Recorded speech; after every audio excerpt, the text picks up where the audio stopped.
Ever wonder what happens to your money when you use Grabpay? It's super convenient, right? Tap, pay, done. But have you ever paused to think about what goes on behind the scenes, especially when it comes to those pending transactions or when a booking gets canceled? How long exactly does Grabpay hold onto your hard-earned cash? It's a question that many users have, and it's completely valid. We entrust our money to these digital platforms, and understanding their policies regarding funds is crucial for peace of mind. Grabpay, like many e-wallets and payment services, employs certain mechanisms to ensure smooth and secure transactions. These mechanisms sometimes involve temporary holds on your funds. Let's break down the different scenarios where Grabpay might hold your money. The most common situation is what's called a pre-authorization hold. This happens when you book a Grab service, whether it's a ride, food delivery, or even adding a new credit or debit card to your account.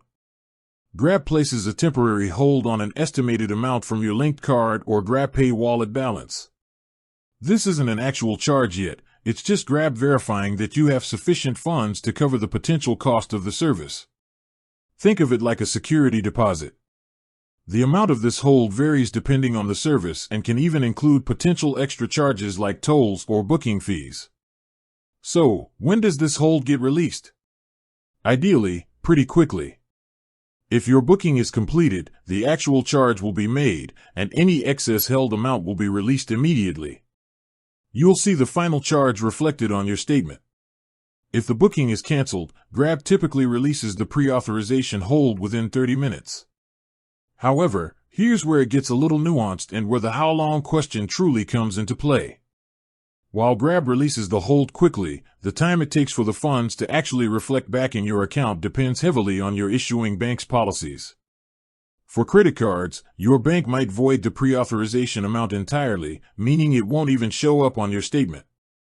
Alternatively, they might release it in your next billing cycle, where you'll see the pending amount initially, followed by a credit. For debit cards, the process can take longer, anywhere from 7 to 45 business days, again, depending on your bank's specific refunding procedures. This is why you might sometimes feel like your money is stuck even after Grab has done its part. Another scenario where funds might be held is if Grab reasonably believes a transaction could be fraudulent, illegal, or involve any criminal activity. In such cases, Grab has the right to suspend the processing of the transaction or even suspend your account entirely. This is a crucial security measure, but it can mean your funds are inaccessible while investigations are ongoing. Similarly, if a payment is later invalidated due to claims, chargebacks, or reversals, you are liable for the full amount, and Grab has the right to determine how to recover those funds, which could involve holding other amounts in your wallet. For Grabpay wallet balances themselves, if you have Grabpay credits, these are generally valid for 1 year from the date of your last purchase or spend.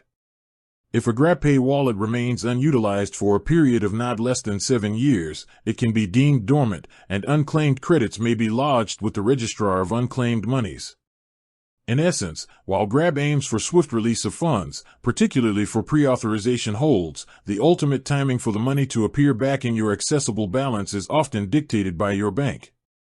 It's always a good idea to check your bank's specific policies regarding pre-authorizations and refunds if you frequently encounter delays. With that said, thanks for watching, and until next time.